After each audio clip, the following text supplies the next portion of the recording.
Direto da redação.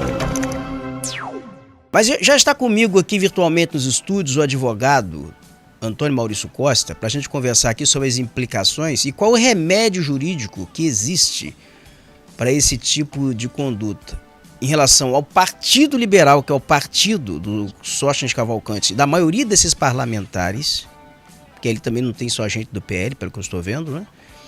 E o que poderá acontecer aí com os desdobramentos disso com relação até o impacto nas eleições de 2026. Doutor Antônio Maurício, bom dia, prazer tê-lo aqui. Bom dia, Roberto, bom dia, ouvintes. Prazer estar com você agora pela manhã.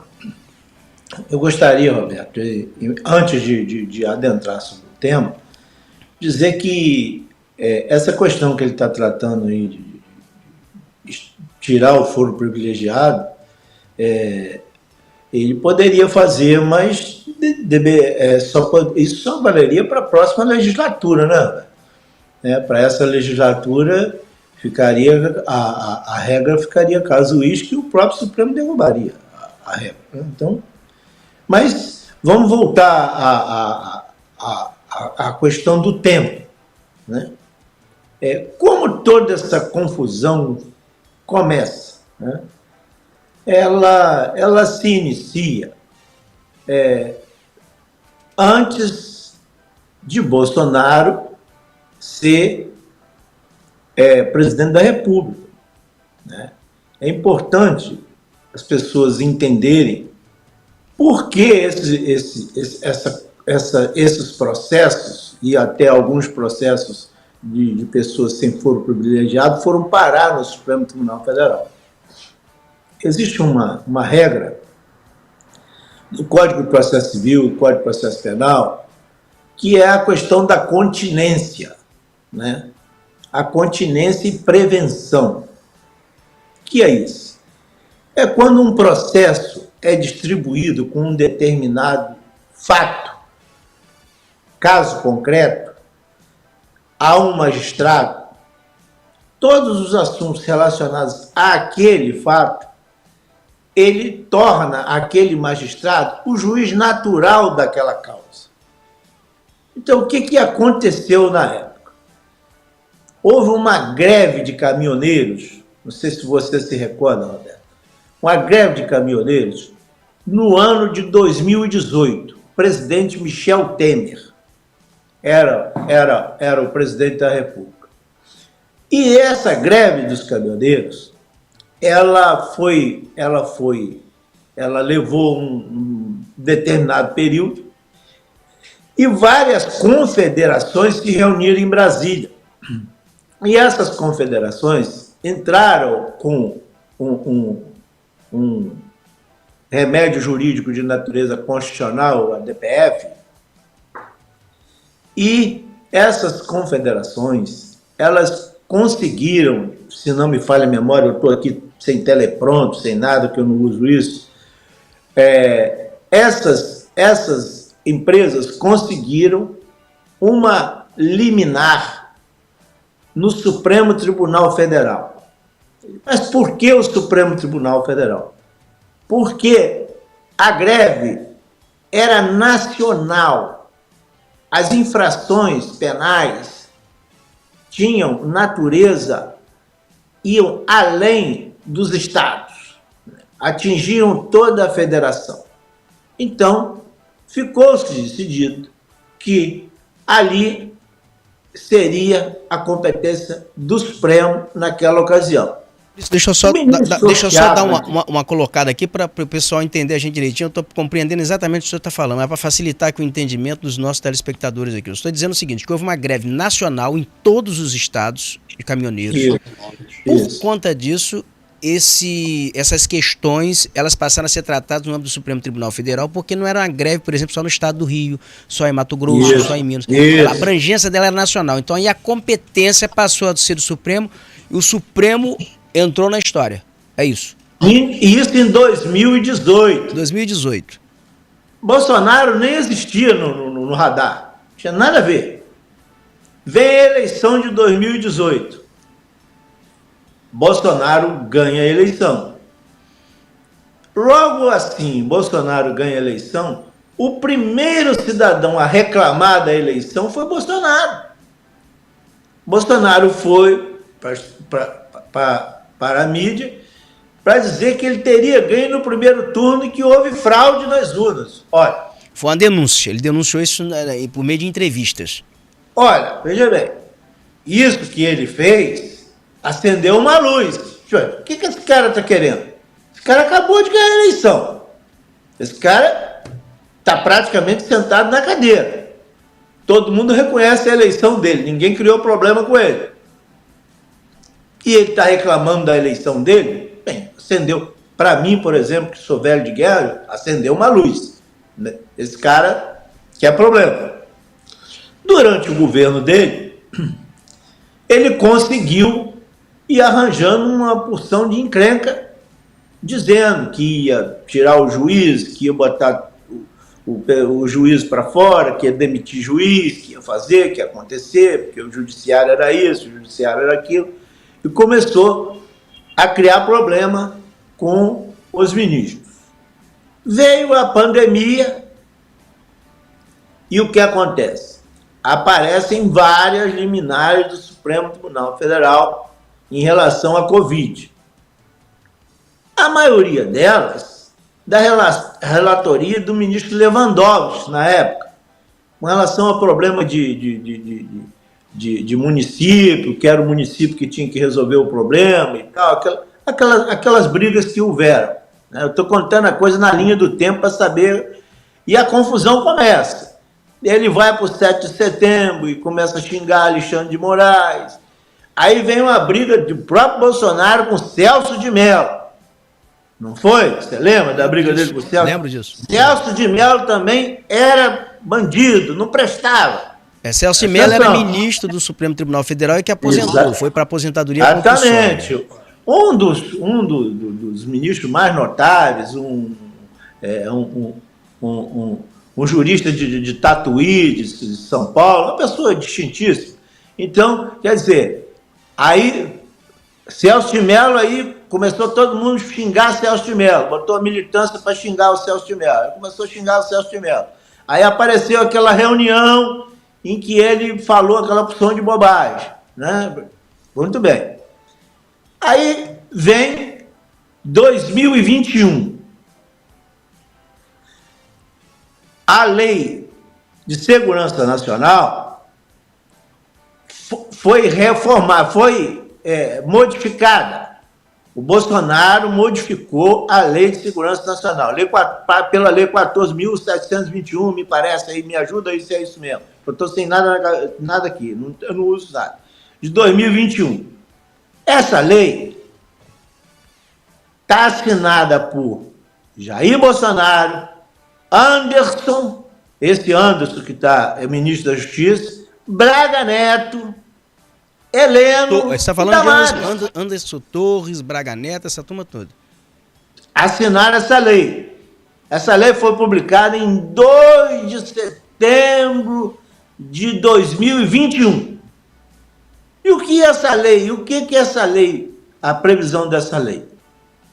Essa lei passou a criminalizar a tentativa de golpe. Veja bem, mas qual foi o acerto que o Bolsonaro fez? Eu vou ganhar a eleição, se alguém reclamar, eu ponho na cadeia. É a conta que o Bolsonaro fez. Eu estou falando de 2 de setembro de 2021. Poucas pessoas fizeram essa linha do tempo, para a gente entender o que deu errado, né? Então, o que deu errado? Porque o que acontece é que as coisas que Bolsonaro foi fazendo foi dando errado, entendeu? E não foi porque ninguém apertou ele, não. É porque ele realmente era embrulhado, ele sempre foi um cara complicado, entendeu? E ele fez o negócio e deu errado, deu ruim. Só para aqui fazer uma correção, a lei é a 14.197 de 2021. Exatamente, Roberto. Olha aí, ela está assinadinha aí, vê quem é que está assinando ela aí. Quem sanciona a lei é o presidente Jair Bolsonaro. Ele sanciona a lei. Ele sancionou a lei. Mas quem está assinando junto com ele a lei? Ah, não, aí tem o ministro da Justiça, tem o ministro de Segurança. Não, eu estou falando defesa, isso. todo mundo assinando aqui. Eu estou falando isso para mostrar a você que está em casa, que não conhece a história, que essa lei que ele está pedindo... Assinam a lei Jair Messias Bolsonaro, Anderson Gustavo Torres, Walter Souza Braga Neto, Damaris Regina Alves e Augusto Heleno Ribeiro Pereira. Foram os signatários dessa lei que está condenando agora o Bolsonaro. Veja bem, o que ele está se insurgindo é contra um cidadão que está a serviço do Poder Judiciário. Nós, como advogados, não podemos nos humilhar a esse ponto. Esse rapaz, ele está lá cumprindo a missão dele. Poderia ser meu filho, poderia ser um parente seu, poderia ser quem for, entendeu? Alexandre de Moraes poderia ser um conhecido da gente. Doutor Maurício, o senhor está colocando uma coisa aqui, e eu estou entendendo, porque o senhor traçou uma linha do tempo aqui muito interessante, porque as pessoas pensam que o Alexandre de Moraes caiu nessa história de paraquedas, que ele pegou o processo, levou para ele quis julgar, e não é isso. O senhor está traçando uma linha do tempo que o Alexandre de Moraes entra nessa história desde a greve dos caminhoneiros, se tornou juiz prevento, e essas ações todas foram parar com ele, porque ele já era juiz prevento desde essa questão dos caminhoneiros no governo Temer. Exatamente. E que isso é um desdobramento, né? Isso vem se desdobrando. E vai se desdobrando, vai para ele. Por causa da questão da continência. Mas ninguém explica isso às pessoas. As pessoas não sabem, as pessoas acham que o ministro Alexandre está perseguindo. Que a norma jurídica diz o seguinte: o juiz prevento é o Alexandre de Moraes. Se caísse nas mãos de outro ministro, aí teria ilegalidade. Mas aí tem outra história ainda, mais complicada ainda para a pessoa entender. O Alexandre de Moraes vem a ser ministro do Supremo e também presidente do TSE. Olha só. Então ele, como presidente do TSE, teve que conduzir a eleição de 2022. Olha, você observa que são coisas assim, bem... E só pra gente também assim falar com o público da gente aqui para entender, os ministros do TSE, ali é um rodízio. Então o ministro do Supremo, ele durante um período, ele vai pro TSE e ali se escolhe o presidente. Por mandato. Por mandato. Ele tem um mandato, 2 anos também no TSE. Então há um rodízio ali, não é? Exatamente. O juiz eleitoral tem um rodízio. Como juiz eleitoral, ele o que fez? Ele tocou a eleição que era a eleição de presidente da República. Então, aí o que acontece? Aí as pessoas acham que ele caiu de paraquedas. Não. Ele está tocando. Então vem os atos do dia do 8 de janeiro. 8 de janeiro. Só que o 8 de janeiro, a tal da festa da Selma, ela é muito anterior, porque desde quando a eleição, que o Bolsonaro perde a eleição, o pessoal vai para a porta do exército. Quartel, e essa confusão ficou até o 8 de janeiro. Entendeu? Então é preciso que as pessoas se levante, entendeu? E que mostre a verdade. Aparece esse cidadão lá dizendo que vai jogar bomba, que mata, que faz, acontece lá dos Estados Unidos. Doutor Maurício, e existe também muita desinformação nesse processo todo. Por exemplo, tem gente que fala que Alexandre de Moraes prendeu criança. Não tem nenhuma criança presa, porque não tinha criança nesse ato. No 8 de janeiro. Tem velhinhas presas. Não, tem pessoas ali que tinham mais de 60 anos no uso de suas faculdades mentais normais. Roberto, você sabe como que as pessoas foram condenadas ali? Eu até estava conversando com uma pessoa amiga essa semana. As pessoas foram condenadas pelos celulares. As pessoas tiveram os celulares presos. E algumas delas pelas redes sociais também, né, doutor Maurício? Que fotografaram, divulgaram tudo. Sim, mas eu estou explicando a você que ninguém foi condenado sem prova material. Ninguém. O cara teve o celular dele preso. Dentro do celular dele tem tudo que ele fez. O grande problema hoje... E outra coisa também, assim, que a gente precisa, desculpa estar interrompendo assim, é só porque a gente vai pegando aqui, como eu tenho a participação lógico, é isso mesmo. De telespectador aqui, eles me acionam. O que é preciso a gente explicar aqui nessa questão desses atos antidemocráticos? Eu tenho visto muita gente dizer que não foi não, foram velhinhas, foi um passeio no parque, porta de quartel, o exército não se envolveu na história. Mas Bolsonaro foi para lá chamar comandante de exército para se envolver nisso. O serviço especializado do exército é uma força altamente especial, que é o Kid Preto. Tinha lá uma operação Punhal Verde e Amarelo, que previa matar, que previa assassinar. Esse pessoal é a força mais especial do exército. Não foi as Forças Armadas, mas setores do exército estavam envolvidos com Bolsonaro nessa história toda. Mas a questão que eu estou colocando aqui, essa questão ela vai ser julgada. Essas pessoas já foram julgadas, algumas já foram julgadas e tal, mas esse processo vai ser julgado. Mas o mais grave que a gente tá vendo aí é o quê? É o filho de um presidente da República, deputado federal, que vai para o exterior, entendeu? Para praticar atos de traição ao Brasil no exercício do mandato eletivo. E é aí que eu quero chegar. É aí que é a cereja do bolo que eu gostaria que o senhor tratasse disso. Exatamente. Então, o que acontece? Você vai lá na Constituição, no artigo 17, inciso 2. Você tem aí? Está com a Constituição? Tá aí, ó. Artigo 17, inciso 2. Está marcadinho de verde aí. Então, o que diz ele, Roberto? Diz para nós que eu não uso telefone.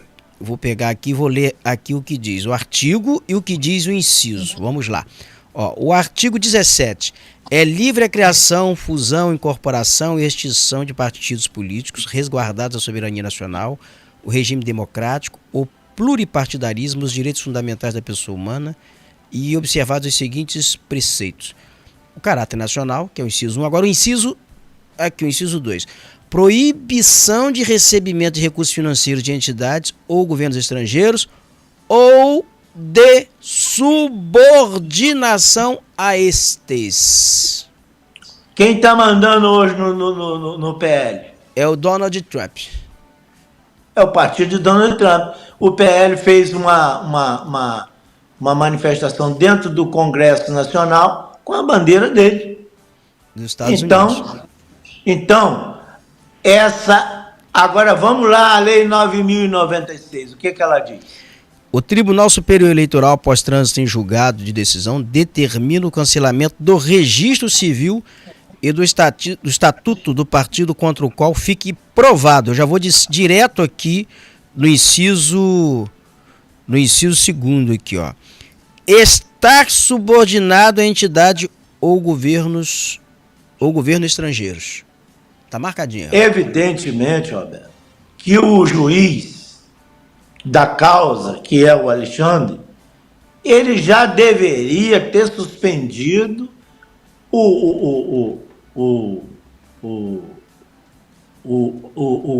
a verba do PL. O fundo partidário? O fundo partidário do PL, porque nós hoje estamos pagando um deputado lá no exterior para trair a nação.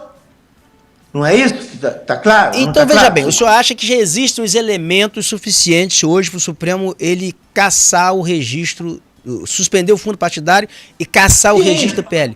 O senhor acha que é possível... Todas essas pessoas que estão envolvidas nessa situação e que estão promovendo a traição da nossa nação, eles não terão idoneidade para ser candidato, não vão ter registro. Não pode então o senhor acha que o PL, na eleição do ano que vem, não se surpreende, então, se o PL não tiver registro para disputar a eleição?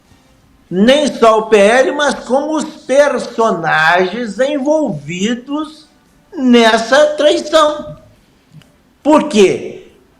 Ele não tem idoneidade para exercer o mandato eletivo, porque o mandato eletivo, ele é uma coisa sublime. Você vai defender o munus público E você, quando é eleito, você não pode ser eleito para fazer molecagem. O doutor Maurício, o senhor está falando de um negócio aqui, porque se isso acontecer, isso vai ser um tsunami na vida de um monte de gente. O senhor tem governador do Rio de Janeiro, Cláudio Castro, está enfiado no PL, que é candidato a senador. Os filhos de Bolsonaro, todos eles, com exceção de Eduardo Bolsonaro, que está homiziado lá nos Estados Unidos, são candidatos. O Carluxo é candidato a senador lá em Santa Catarina, Flávio Bolsonaro aqui no Mas você observa, no Brasil. Vou fazer uma meia-culpa aqui. Você observa que tem umas pessoas que não estão botando a cara na reta nessa questão nessa questão de traição. Eu não vi a Michele botar a cara na reta, né? Deve estar orientada por algum advogado. Não vi o Carluxo botar a cara na reta. Não botou. Carluxo estava em manifestação em Criciúma no último final de semana. O Flávio Bolsonaro ontem estava dançando a INC dentro do Senado lá com os senadores, rebolando, quebrando. Isso aí, meu amigo, esse tipo de comportamento, aí lá na frente vai dar outra confusão e as pessoas não vão entender. Olha, só vou deixar claro que as pessoas acham que para poder impugnar um registro precisa ter partido. Qualquer cidadão pode impugnar uma candidatura. O TSE já decidiu isso. Isso tem um nome, chama-se notícia de inelegibilidade.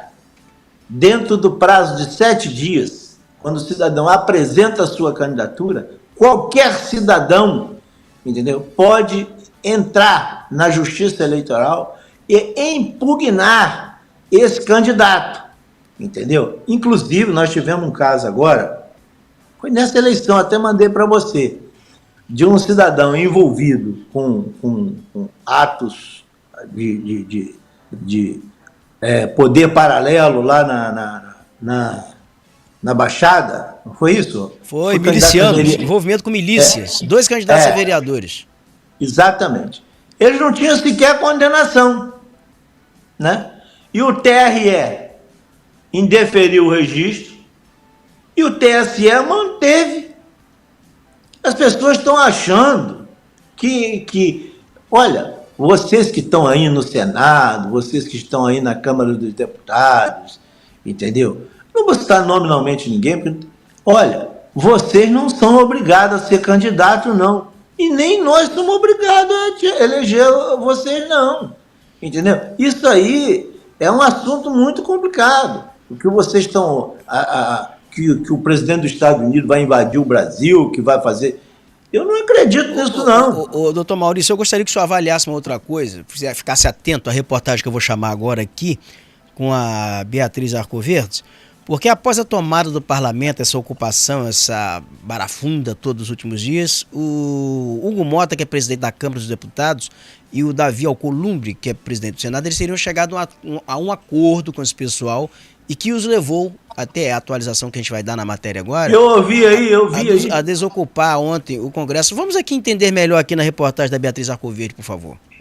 Da Câmara dos Deputados, Hugo Mota, do Republicanos da Paraíba, abriu a sessão plenária na noite desta quarta-feira por volta das 10h30 da noite, após um longo período de obstrução e protestos por parlamentares da oposição. Mota criticou a ação dos deputados e disse que as manifestações têm que obedecer o regimento da Casa. E esse exercício do mandato, ele se dá principalmente no respeito aquilo que para nós é inegociável, que é o direito de cada um aqui exercer o direito à fala, o direito a se posicionar e de quem preside a casa de presidir os trabalhos.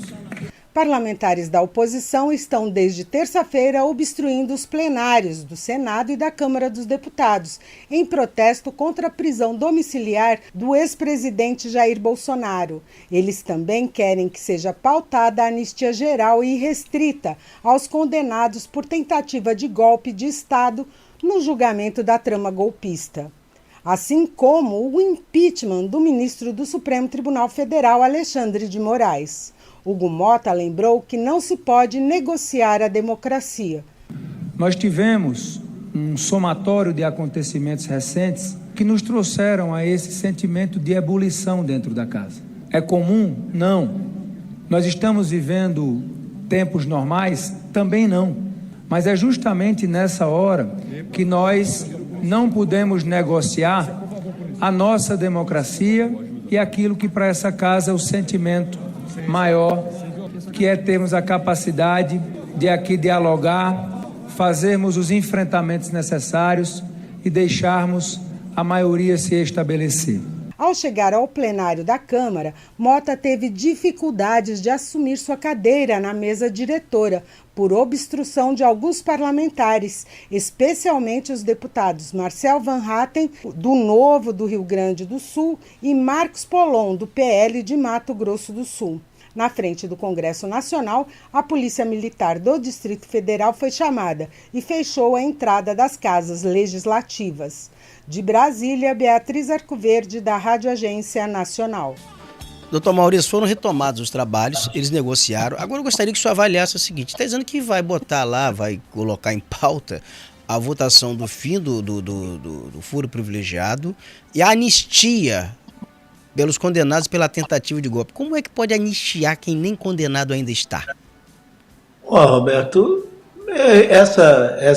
eu não consigo entender. O pessoal, ele é muito mal orientado. Você claro, né? Para ser claro, eu tenho eu fico até com uma certa pena, porque como que alguém quer uma coisa que sabe que não vai ter como ser resolvido, né? Não tem como, porque esbarra em outros tipos de princípio, porque na verdade ninguém quer fim de foro, ninguém quer nada. Eles querem tumultuar, entendeu? Para continuar na prática golpista, agora com aval do presidente dos Estados Unidos. Porque a gente precisa ficar atento, e essa foi uma das grandes razões de eu estar dando essa entrevista aqui, porque hoje nós temos que ficar atento, porque nós estamos diante do presidente dos Estados Unidos que entrou numa briga do Brasil, né? Ele está atirando contra um juiz da Suprema Corte brasileira, né? Então, precedente, né? Assim, historicamente. Esse cidadão, só para ter ideia, e eu vou falar que provavelmente algumas pessoas do judiciário devem assistir essa são nossa várias, reportagem. são várias pessoas do Poder Judiciário. Então, ele chegou lá nos Estados Unidos, meteu uma canetada e demitiu 17 juízes. Olha, como que um país admite que um presidente da República chegue e demita 17 juízes porque não gostou da cara dos cidadãos, sem nenhum processo legal, sem nada, entendeu? Isso os Estados Unidos é uma república de bananas, entendeu? Porque como que um país admite o sistema jurídico do país admite uma situação dessa, né? A nossa Constituição, por exemplo, nós temos como nos defender. Inclusive, você sabe que caso de traição, existe até a previsão de pena de morte. Esse também é outro detalhe, porque as pessoas acham que o Brasil não tem pena de morte. Em um caso, está prevista a pena de morte. Traição à pátria. Exatamente. Então, veja bem. E como é que seria a execução de um traidor da pátria, segundo os preceitos constitucionais, legais? Acho que é fuzilamento. Não? Fuzilamento. Está no Código Penal Militar. Esse assunto, inclusive, há uns 20 anos atrás, derrubou uma porção de gente num concurso do Ministério Público, aqui do estado do Rio de Janeiro, que caiu isso na prova do Ministério Público, e todo mundo dançou na época, e os caras que fizeram a prova, né, vieram de lá com a cabeça inchada, como que eu não sabia que no Brasil... Isso está no Código Processo Militar, né? Não é no Código Penal Militar. Código Penal Militar. tal, código. E isso aí se aplica... E se aplica civil também? Olha, se aplica a civil, mas é preciso que as pessoas estejam, que o país esteja em estado de guerra, né? Se o presidente Lula meter um decreto dizendo que o Brasil se encontra em guerra com os Estados Unidos, a coisa fica mais complicada, né? Então, mas eu tenho para mim, as pessoas acham que, por exemplo, uma situação de traição, eu acho que uma situação de traição da pátria deveria ser submetida ao Tribunal do Júri. Eu acho isso, né? Isso é uma opinião minha, né? Eu acho. Mas há outras correntes. A norma não prevê isso. A norma prevê. Não prevê isso, né? Não prevê isso. Defesa. Mas eu acho que todo crime contra a vida está na Constituição, está nos direitos e garantias individuais, são cláusula pétrea da Constituição. Eu acho que seria o Tribunal do Júri. Eu, na minha humilde opinião de um advogado das antigas, dos advogados. Das antigas. Doutor Antônio Maurício, nós estamos praticamente aqui encerrando já o programa aqui, passou rápido porque o tema é muito instigante, o pessoal participa aqui, eu prometo aqui depois responder todo mundo aqui que mandou aqui mensagem. Eu acho que a gente precisa entender como que Alexandre Moraes, porque as pessoas acham Alexandre Moraes, por que Alexandre Moraes está aqui? Ele não está aí por acaso, não. Ele está aí por causa da greve dos caminhoneiros de 2018, que tudo começou na greve dos caminhoneiros de 2018. E o presidente o senhor falou agora em um magistrado, tem um magistrado aqui que ele é de uma cidade que eu não vou mencionar o nome, porque ele não é aposentado, mas eu vou manter em sigilo aqui.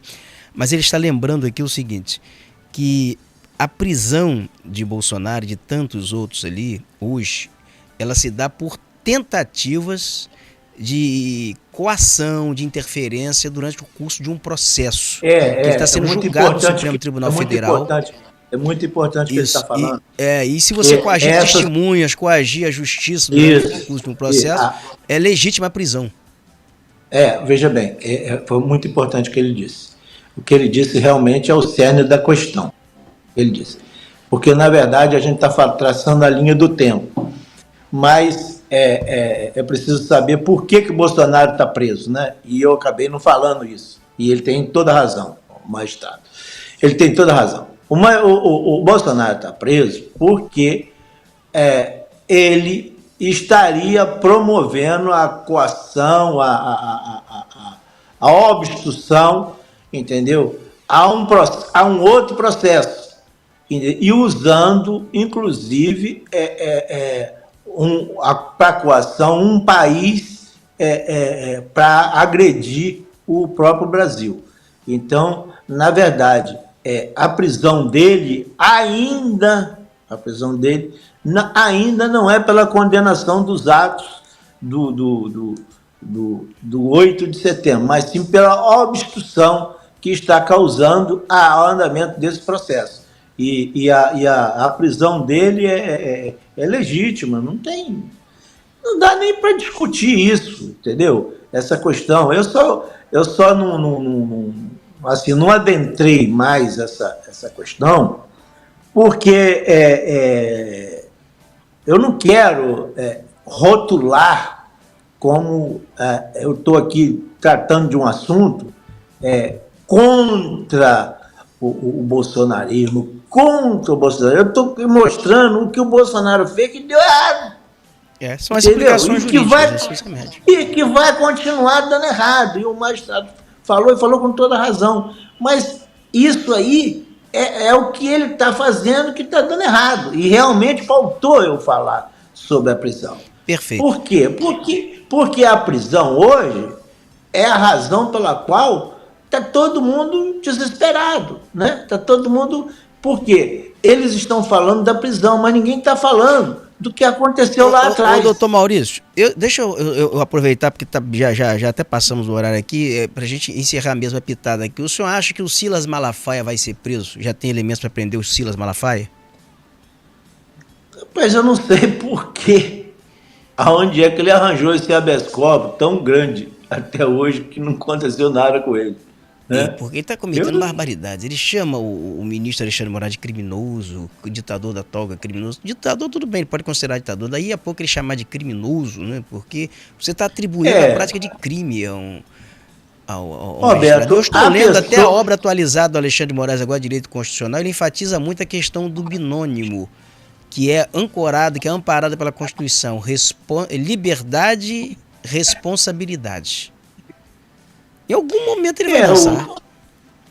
Na verdade existe uma colocação desse... Liberdade e responsabilidade no quesito liberdade de expressão, tá?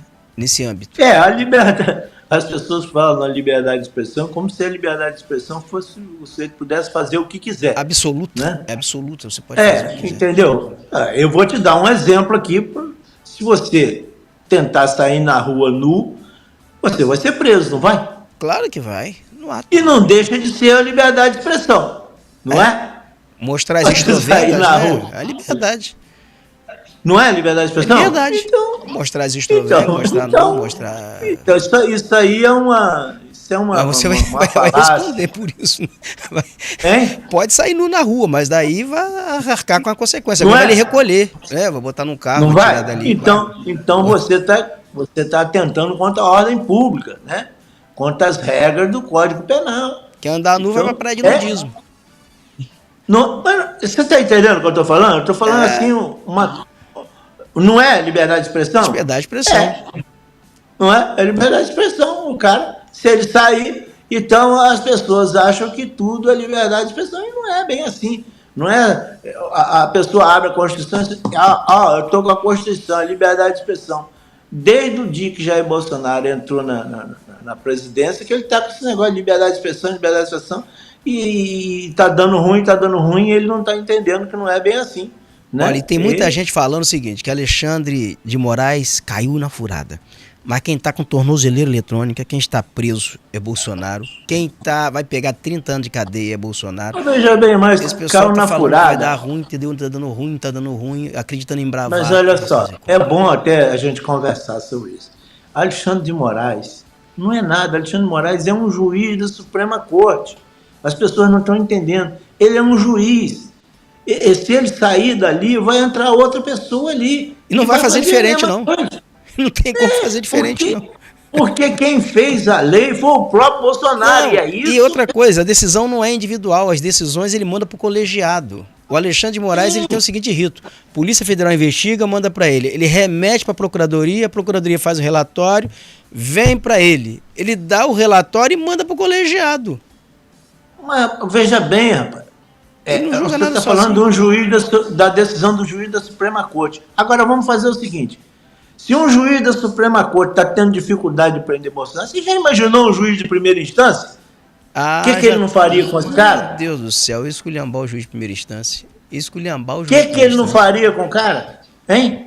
Você está entendendo? Eu acho que o cidadão que responde uma ação penal, ele tem que ter a responsabilidade de responder e ter respeito com o Estado. Claro. Entendeu? Que Alexandre de Moraes entrou numa furada, que Alexandre de Moraes não é nada. Alexandre de Moraes é apenas responde pelo Estado. Entendeu como é que é? E isso aí, esse tipo de colocação, é colocação de anarquismo. Entendeu? Nós não podemos viver no anarquismo. Como é que nós vamos viver no anarquismo? Tem que ter uma democracia com responsabilidade. Doutor Maurício, isso está funcionando. Nós agora estouramos mesmo aqui o horário aqui. Eu queria agradecer o senhor aqui pela participação aqui, pelos esclarecimentos, por traçar essa linha do tempo aqui, juridicamente. Eu que agradeço a você. Eu acho que essa colocação nossa aqui, ela vai ela vai andando e vai chegar no registro das candidaturas. Quando chegar no registro das candidaturas, vai ter muita gente reclamando do que aconteceu agora. Santo Antônio se enganou. Um abraço, doutor. Fica com Deus, um abraço.